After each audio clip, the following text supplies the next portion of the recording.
BITV channel पर आपका स्वागत है। BITV यूट्यूब चैनल पर सब्सक्राइब करिए, बेल आइकन दबाएं। मेरी मम्मी से मैंने पैसे मांगे थे गोलगप्पा खरीदने के लिए। बहुत बढ़िया। हमारा बहुत खुद बढ़िया। का पैसा होता है तो हम खर्चा नहीं करते हैं। जब मम्मी डैडी का पैसा होता है तो आराम से उड़ाते हैं उसको। मेरे हस्बैंड ने पहले से ही मुझे सेल्फ रिलायंट बनाया था। जो जो होता है मैं अगर सोचती हूँ तो हो जाता है बस।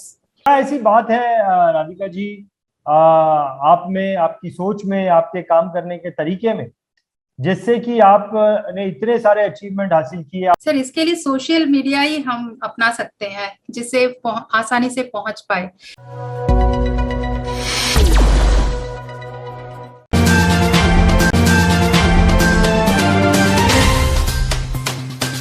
नमस्कार, मैं Ranjit Singh road to success के आज के इस प्रोग्राम में आपका बहुत बहुत स्वागत करता हूं। रोड टू सक्सेस ये एपिसोड एक कामयाब इंश्योरेंस एडवाइजर की कामयाबी के रहस्यों को बताता है। रोड टू सक्सेस के आज के इस एपिसोड में आज मैं आपको एक ऐसे इंश्योरेंस एडवाइजर से मिलाने वाला हूं जिन्होंने बहुत मेहनत करके अपने इंश्योरेंस एडवाइजरी के बिजनेस को आज एक बहुत अच्छे मुकाम पर खड़ा किया है। इनका नाम मिसेस राधिका बालकृष्णन है और ये तमिलनाडु के कोयम्बतूर शहर से अपने इंश्योरेंस एडवाइजरी की प्रैक्टिस करती हैं।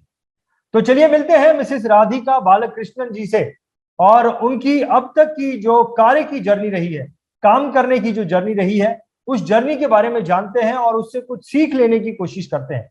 तो राधिका जी, मैं आपका रोड टू सक्सेस के आज के इस प्रोग्राम में बहुत बहुत स्वागत करता हूँ। राधिका जी नमस्कार। मैडम नमस्कार सर।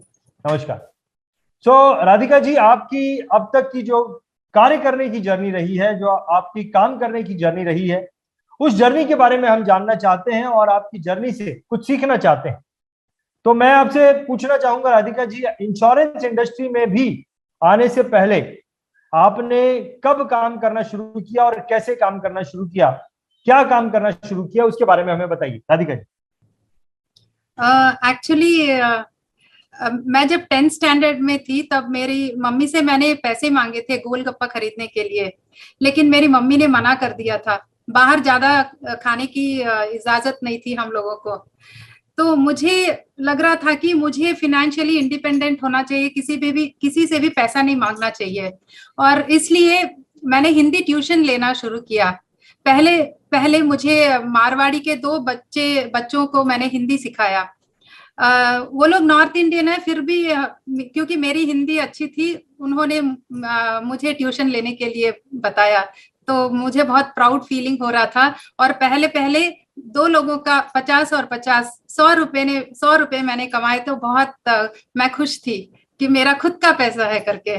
तो सबसे पहले आपने क्या किया मैडम, गोलगप्पे खाए?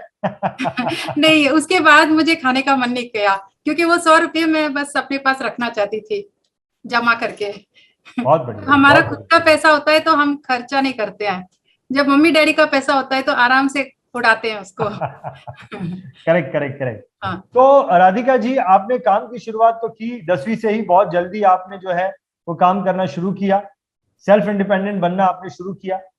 इंश्योरेंस एडवाइजरी के बिजनेस में आपका कब आना हुआ और कैसे आना हुआ, उसके बारे में बताइए।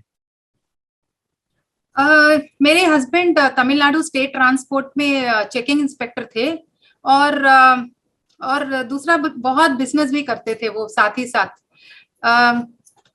उनका ड्यूटी होता था 2 बजे से रात को आ जाते थे, फिर उसके बाद सुबह 6 बजे से 2 बजे तक ऐसा ड्यूटी होता था। उसके बाद वो अपना खुद का बिजनेस करते थे, और वो करते करते उनका बहुत लॉस हो गया था बिजनेस। तो फिर हमको वो सब मेकअप करने के लिए इंश्योरेंस का बिजनेस करना पड़ा। और मैं थोड़े दिन स्कूल में भी टीचर का काम करती थी क्योंकि हमारे पास ऑटो रिक्शा के पैसे देने के लिए भी हमारे पास पैसे नहीं थे। तो इसलिए मैंने विदाउट हिज नॉलेज मैंने जाके स्कूल में एक एप्लीकेशन दिया, और उन्होंने मुझे बुलाया भी और मुझे काम भी दे दिया। फिर उसके बाद मैंने उनको बताया कि मैंने स्कूल में अप्लाई किया करके। उनको कहीं भी काम पे भेजने के लिए उनको अच्छा नहीं लगता था कि मेरी वाइफ कहीं जाके काम करे, क्योंकि वो 10 लोगों को काम देते थे। तो उनका वही था कि काम देना चाहिए, कहीं जाके काम करना नहीं चाहिए करके।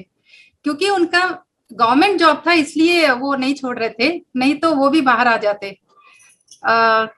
मैं भी घर में फिर भी ट्यूशन लेती थी क्योंकि हमको कुछ एक्स्ट्रा इनकम करना था। और फिर मैं कपड़े सिलती थी, कपड़े बेचती थी। और मेरा काम इतना सुंदर था, लाइक बहुत अच्छा था, तो मेरे कस्टमर्स बहुत आते थे मेरे लिए अच्छा। सिलने के लिए। हम तो क्योंकि वर्क बहुत नीट और फिनिशिंग, और मैं बहुत अच्छा डिजाइनिंग करके देती थी, तो मेरे को अच्छा नाम मिला उसमें। लेकिन इंश्योरेंस में मुझे इतना इंटरेस्ट नहीं था, बस उन्होंने ही शुरू किया था ये। नहीं तो कैसे इंश्योरेंस में कैसे आपकी एंट्री कैसे हुई? एक्चुअली क्योंकि सेकंड इनकम कुछ करना था, क्योंकि सब कुछ लॉस हो गया था, उन दूसरों को पैसा भी देना था। हमको जो पैसा देना था वो लोग नहीं देते थे, लेकिन हमें जिसको देना चाहिए वो तो ये दे देते थे। मैं बोलती थी कि उनसे कलेक्ट करके इनको दो करके, लेकिन वो नहीं मानते थे। ऐसा नहीं है, पहले दे देना चाहिए, उसके बाद वो हमारा जो पैसा है वो आएगा, खुद आएगा।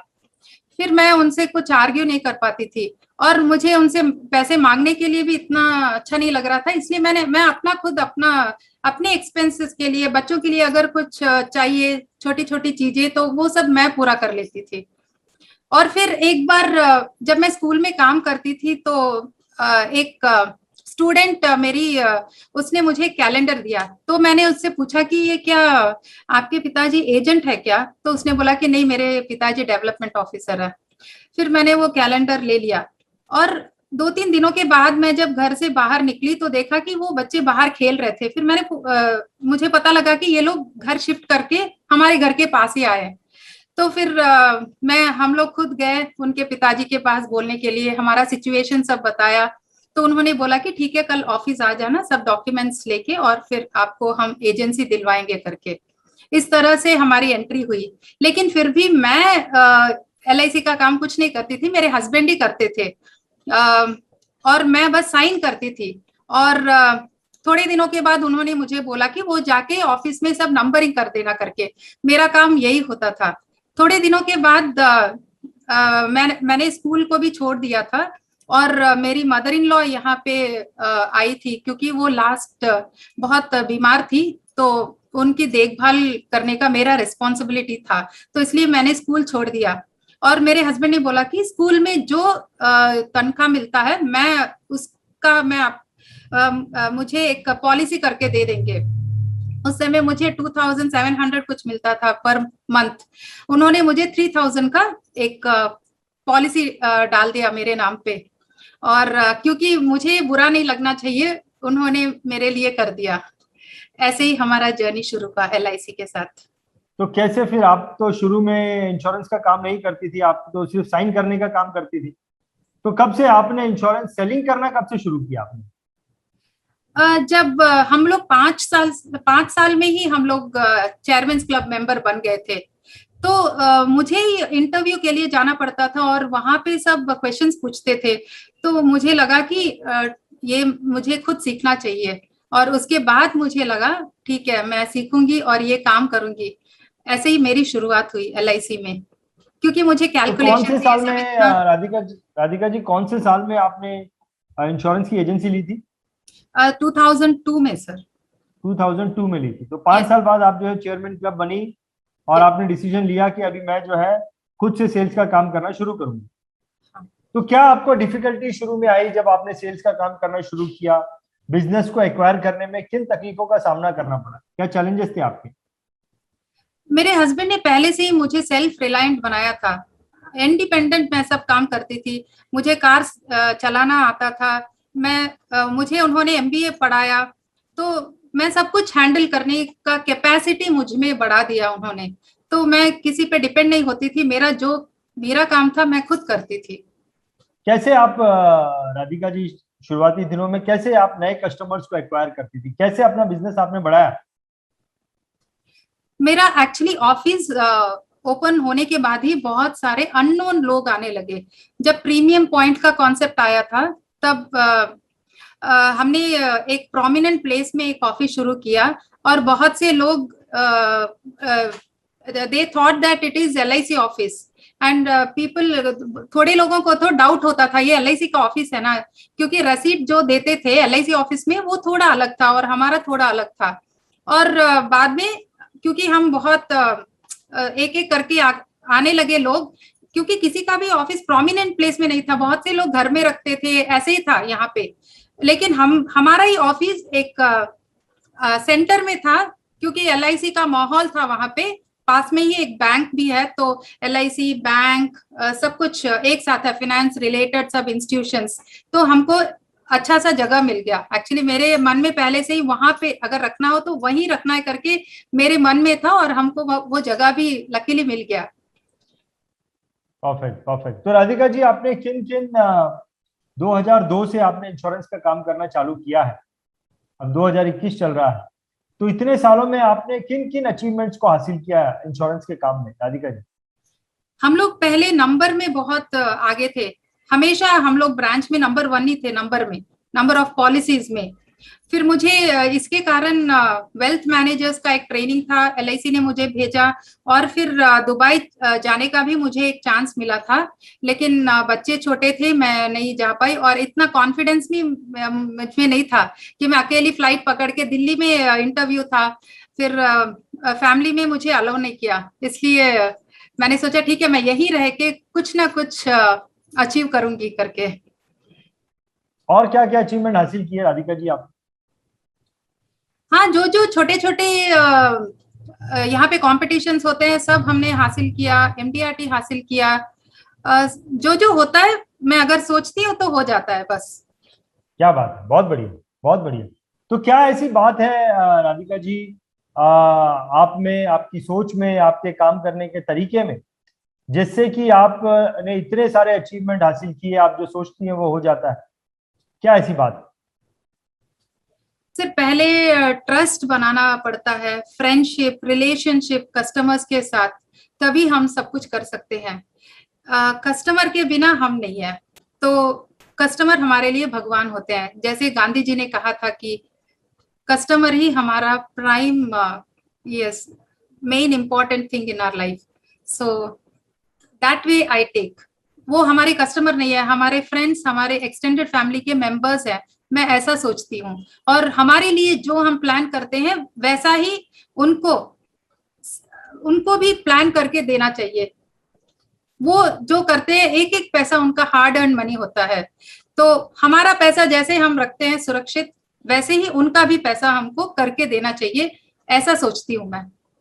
परफेक्ट। तो आपकी ये सोच जो है, ये आपको आगे लेके जा रही है राधिका जी? जरूर सर। इमीडिएटली कस्टमर ने नहीं दिया तो भी उनके मन में, दिल में हम होते हैं। जब उनको जरूरत पड़ती है तो जरूर हमारे पास आते हैं। परफेक्ट। अगर हमारे पास नहीं भी लिया तो उनको जो जो डाउट होता है मैं उनको बता देती हूँ, ऐसे ऐसा कीजिए। मेरे बिजनेस के लिए नहीं बताती हूँ, ऐसा कीजिए तो आपको ये सब बेनिफिट्स मिलेगा करके बता देती हूँ। आपको जिसके पास से लेना हो आप ले सकते हैं। लेकिन बाद में वो सब जगह देखते हैं। जैसे हम डॉक्टर का ओपिनियन लेते हैं, वैसे वो लोग भी बहुत लोगों का ओपिनियन लेते हैं और उसके बाद आते हैं। तो वो मेरा स्ट्रेंथ है, मैं अच्छी तरह से उनको समझाती हूँ, एक एक चीज इन डेप्थ जाके बताती हूँ, धीरे से, आराम से, तो वो लोग समझ जाते हैं सब कुछ। बहुत बढ़िया। तो क्या स्ट्रेंथ है राधिका जी आज आपका? क्या क्या इंफ्रास्ट्रक्चर है आज आपका, उसके बारे में कुछ बताइए। कितने कस्टमर हो गए हैं आपके, कितने ऑफिसेज हैं, उसके बारे में कुछ जानकारी दीजिए। मेरा एक ही ऑफिस है, 2 स्टाफ काम करते हैं, और सब मैंने ऑटोमेटेड कर दिया है। अगर मैं 2 महीना भी यहाँ नहीं रहूं तो मेरा सब काम चलता रहेगा आराम से, आसानी से। मुझे कोई तकलीफ नहीं होगी, मुझे कोई डिस्टर्ब नहीं करेगा। ऐसे मैंने बना के रखा है, सब कुछ सिस्टम बना के रखा है, वो सिस्टम के मुताबिक वो चलता है अभी। तो कितने कस्टमर हैं आपके आज की तारीख में? आज के तारीख में करीब 3000 कस्टमर्स है मेरे, और बहुत सेटिस्फाइड कस्टमर्स है मेरे। बहुत बढ़िया बहुत बढ़िया। उनका राधिका जी, सेटिस्फैक्शन ही हमारी खुशी है बस। करेक्ट करेक्ट, बहुत बढ़िया। तो राधिका जी, ये जो आपकी अब तक की जर्नी रही है, इस जर्नी में आपका कोई ऐसा इंसिडेंट आपको याद है कि वो इंसिडेंट हुआ और उसके वजह से आप जो है, या फिर वो इंसिडेंट आपकी आपकी इस करियर का एक टर्निंग पॉइंट बन गया है, और उसके बाद से, उस इंसिडेंट के बाद से आपने जो है बहुत फास्ट ग्रोथ की, ऐसा कोई इंसिडेंट आपको याद आता है, टर्निंग पॉइंट वाला इंसिडेंट? सर हाँ, ट्रेनिंग ही बहुत ही इम्पोर्टेंट है, कंसिस्टेंट ट्रेनिंग, और उस माहौल में हमको रहना चाहिए जहां हमारा ग्रोथ है वो कस्टमर्स का भी ग्रोथ हो। मैंने पहले इंडियन इंस्टीट्यूट ऑफ एक्सेलेंस में बेसिक कोर्स किया। मुझे एक एजेंट ने एक सीडी दिया, क्योंकि यहाँ के लोगों को हिंदी नहीं आती है, तो उन्होंने बोला कि क्योंकि तुम्हें हिंदी आती है ये सीडी देख लो करके। तो मैंने देखा, मुझे बहुत पसंद आया, और उसके बाद ही मैंने वो कोर्स अब बॉम्बे जाके मैंने सब कुछ किया, बेसिक, फिर उसके बाद एडवांस में 4 बार बॉम्बे जाना पड़ता है। हर एक बार मैं वहां गई, बहुत कुछ वहां से सीखा। और उसके बाद मैंने कॉर्पोरेट कोर्स किया। उसके बाद ही मेरा सब कुछ बदल गया। लाइक मुझे पता चला कि कैसे बिजनेस मॉडल में लेके जाना चाहिए हमारे इंश्योरेंस बिजनेस को, ये हमारा बिजनेस है। तो उसके बाद हमारा बोलने का ढंग, हमारे ड्रेसिंग सेंस, सब कुछ बदल गया। कैसे हमको रहना चाहिए ये मैंने वहां से सीखा।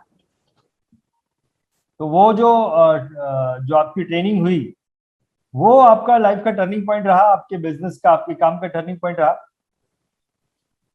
बहुत बढ़िया, बहुत बढ़िया। तो राधिका जी, आपकी अब तक की जर्नी में कोई इंसिडेंट आप ऐसा बताइए जो आपको लगता है कि इसको हैंडल करना बहुत डिफिकल्ट था लेकिन आपने उसे हैंडल किया हो। कोई ऐसा इंसिडेंट आपको याद आता है?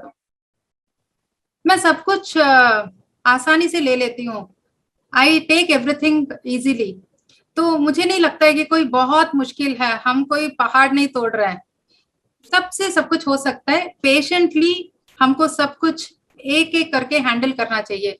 मैं सोचती हूँ कि कैसे इसको कैसे सॉल्व किया जा सके, मैं उस पे ज्यादा ध्यान देती हूँ। अगर कुछ हुआ नहीं तो किससे मिलना चाहिए, क्या बोलना चाहिए, कैसे बोलना चाहिए, मैं ये सब सीखती हूँ। और उसके बाद फिर से फिर इसमें रेस में मैं फिर से आ जाती हूँ, क्योंकि कुछ सीख के आना चाहिए। इंसिडेंट आपको टेंशन नहीं देता है? नहीं सर, आराम से लेना चाहिए। कुछ भी हो, क्या हो जाएगा, बस मैं ऐसे ही सोचती हूँ। कुछ भी हो, हैंडल करने का मेरे पास कैपेसिटी है। और मेरे हस्बैंड भी बोलते हैं, मैं अगर कुछ सॉल्यूशन मांगो, तुझे खुद ये सब सोचना चाहिए, मुझसे मत पूछ ये सब। You are independent, you do it, you go alone. बहुत मुश्किलें आती हैं लेकिन सब कुछ मैं खुद हैंडल कर लेती हूँ। एक बार मेरे कस्टमर का कुछ एडिशनल रिपोर्ट्स मांग रहे थे एक बड़े कॉर्पोरेट हॉस्पिटल से। तो मैं सोच रही थी कि वो देंगे या नहीं देंगे, क्योंकि कस्टमर को जाना चाहिए ना, वो लोग बहुत बड़े एनआरआईज हैं, मींस एनआरआईज नहीं, बहुत सुपर रिच पीपल है। तो मैंने उनसे पहले बोल दिया कि आपका ये मांग रहे हैं, मैं क्या करूं। वो एक्चुअली वो रिपोर्ट लेना भूल गए थे या हॉस्पिटल ने नहीं दिया, मालूम नहीं, लेकिन उनके पास वो रिपोर्ट नहीं था। एलआईसी जो मांग रही थी वो नहीं था। फिर उसके बाद मैं खुद गई, सब डिपार्टमेंट में पूछा कहाँ जाना है, क्या करना है, सब बताया। और उसके बाद वो बहुत इजी था। हम लोग सोचते हैं कि वो बहुत मुश्किल होगा, लेकिन सब जाके अगर पर्सनली बात करेंगे तो सब आसान हो जाता है। बहुत बढ़िया, बहुत बढ़िया। तो राधिका जी, अब आपका क्या विजन है, क्या गोल लेकर, क्या टारगेट लेकर आप काम कर रही हैं? सर, मेरा भी विजन है कि मैं 1 लाख लोगों का लाइफ ही चेंज कर दूं, ताकि वो लोग, उन लोगों को मनी का कुछ यही नहीं आए, डेफिशिएंसी नहीं आए। उनको जब जब पैसा चाहिए, कितना कितना पैसा चाहिए, आते ही रहे। मैं यही चाहती हूँ, लोगों का आर्किटेक्ट जैसे फिनेंशियल डिजाइन करूं उनका लाइफ में, तो ताकि वो हमेशा हमारे लिए हमें याद रखे। मेरा यही मकसद है फ्यूचर में। तो अभी कितने हैं आपके, कितने लोगों तक पहुंच गई हैं आप? अभी around 3000 all put together, general insurance, mutual funds and life insurance. मैं ज्यादा लाइफ इंश्योरेंस पे ही ध्यान देती हूँ, लेकिन ये अलाइड प्रोडक्ट्स है। हेल्थ इंश्योरेंस किसी को भी नहीं बोलना चाहिए। जो भी प्रोडक्ट पूछते हैं हम बोलते हैं यस वी हैव। हमारे पास नहीं भी हो तो हमारे फ्रेंड्स को हम दे सकते हैं। उनको जो चाहिए उनका पूरा हो जाना चाहिए, मैं ऐसा मानती हूँ। अभी क्रेडिट कार्ड का भी मैंने ये लिया है, एडवाइजर हूँ मैं उसके लिए भी। तो मैंने वो यूट्यूब पे डाला है, तो मुझे बाहर से भी बहुत लोगों के कॉल्स आ रहे हैं, मेल आ रहे हैं, इंक्वायरी आ रही है।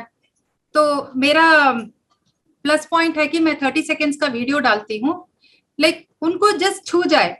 किसी के पास भी इतना टाइम नहीं है कि लंबा लंबा वो सुने करके, इसलिए मैं बस छोटा सा डालती हूँ। उसके बाद उनको वो थिंकिंग, वो पावर होता है, वो थिंक करते हैं और उसके बाद बुलाते हैं। फिर उसके बाद हम 1 to 1 करके उनको जो चाहिए वो हम देते हैं।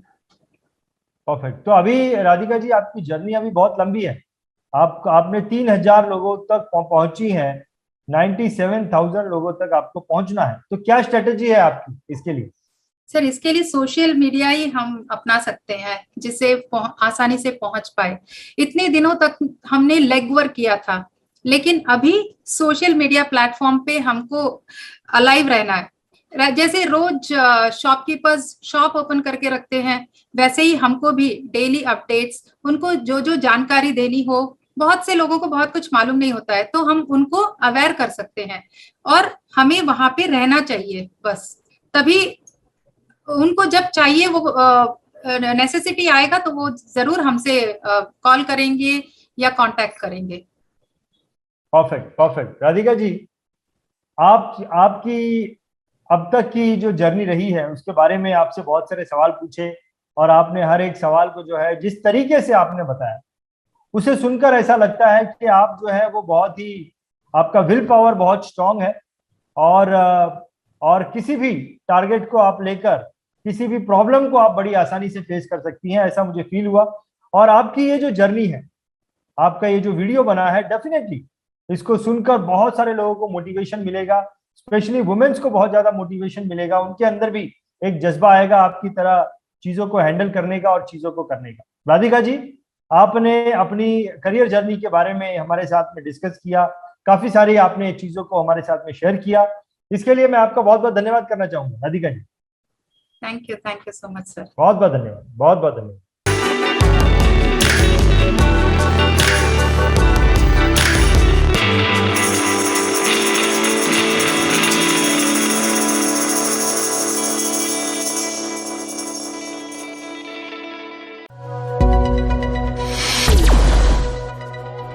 BITV चैनल पर आपका स्वागत है। BITV यूट्यूब चैनल पर सब्सक्राइब करिए, बेल आइकन दबाएं।